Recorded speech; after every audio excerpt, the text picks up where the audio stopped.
Hey, Slater Crusaders, welcome back. Read an article in the Yale Daily News, it's the student newspaper at Yale, about political diversity, or just diversity of campus professors. And when people talk about diversity, of course, they ignore political diversity. It's all about skin color. So they asked a bunch of professors there what they think about it. And here's a few quotes. Here's one professor. Yale talks a lot about diversity, but basically all that diversity means here is skin color. There's no diversity here when it comes to politics. The liberal point of view is taken to be objective, not an opinion, not a set of beliefs, an objective fact. There's an assumption that goes unquestioned that if you're not a part of the herd groupthink, then there's something wrong with you. There's a mathematician there, David Galertner. He has this great video, maybe last year, about him questioning evolution for the first time, and it's brilliant. You should look that up. Mathematician, he says, if Yale chose to be intellectually serious, it could hire them all, or all the conservatives meaning, or all the conservatives that have interesting things to say,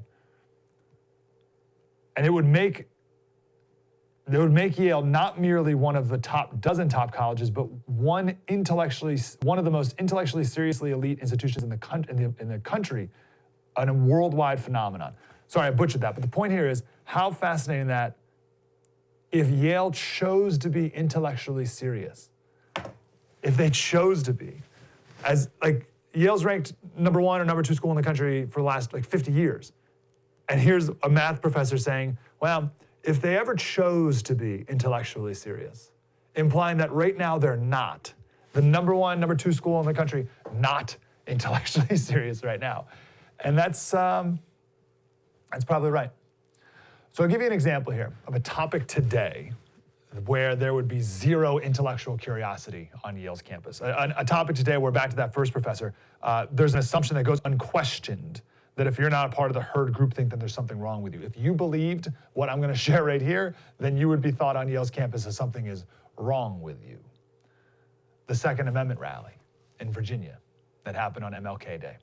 22,000 gun owners, I think that was the latest number, 22,000, brought all their guns, or as many as they could carry, wearing tactical gear, the whole thing. No issues, no fights, no arson, no flipping cars, no looting, no breaking windows. There's video out there of people walking around with garbage bags telling everyone to pick up trash. This is Chad Felix Green. He says, when there's left-wing rioters who burn cop cars and smash windows, the media says, there's a peaceful, courageous demonstration going on now. They're all joined in solidarity against oppression.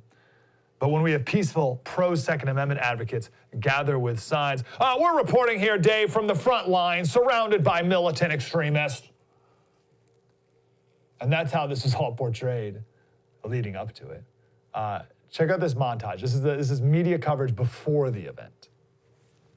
Right now, thousands of gun rights activists, white nationalists, militia groups, all swarming the Virginia state capitol. There are a lot of people nervous about what's going to happen. Authorities in Richmond are on high alert. It could be a tense day. Such polarization, what may happen in Virginia. Several hate groups, supposedly some white nationalists. White nationalists. White nationalists. White nationalists. White nationalist groups. White supremacists. White supremacists. White supremacists. White extremists. This entire rally stands in opposition to the meaning of this day. Virginia on the edge. How concerned are you that there might be some people in this crowd that may want to get violent? There's certainly a lot of concern here. Raising fears of a dangerous confrontation. There could be violence, and there is real concern there about what the intention is behind this. There's a lot of concern about the potential for violence. Could spark violence. Tensions high in Virginia may cause violence there. Northam clearly trying to avoid another Charlottesville. In Charlottesville. Could see a repeat of what we saw in 2017 in Charlottesville. Similar to what we saw in Charlottesville. Worrying about a repeat of Charlottesville. Horrible 2017 Charlottesville disaster. You look at what happened in Charlottesville. The two sides clashed in Charlottesville. Men walk through the Capitol in Virginia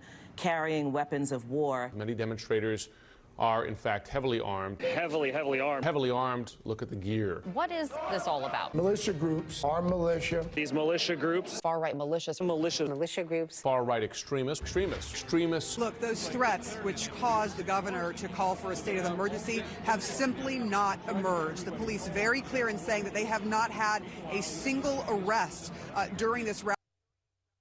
Yeah, of course not. Of course, there hasn't been a single arrest. I love the use of the word swarm. I love any time when the media, there's an event like this going on, and everyone in the media picks up the same word to describe it. And swarm is one of those words, right? Whenever you have progressive protesters doing some rioting, they're never described as swarming. But when it's pro-Second Amendment people, they're swarming the Capitol. And every media outlet uses the same word. So many headlines with the word swarm. The buildup before from the media was as if they wanted there to be major problems. They wanted there to be violence so that they could say, oh, I told you so. Look at these evil, terrible people. We can't let anyone have guns. These are the pro-Second Amendment people who are so safe with guns. And look at them, they're all fine. Like, they thought 22,000 people were going to get shot because the guns were just going to start firing randomly at each other and everyone was going to get shot. And think about, like, even just statistically, that's pretty wild that you had 22,000 people and some of these guys were carrying multiple guns. So let's say there were 30,000 guns and not one accidental discharge, not one finger pulled the trigger accidentally, let alone on purpose. And man, did the media want that to happen.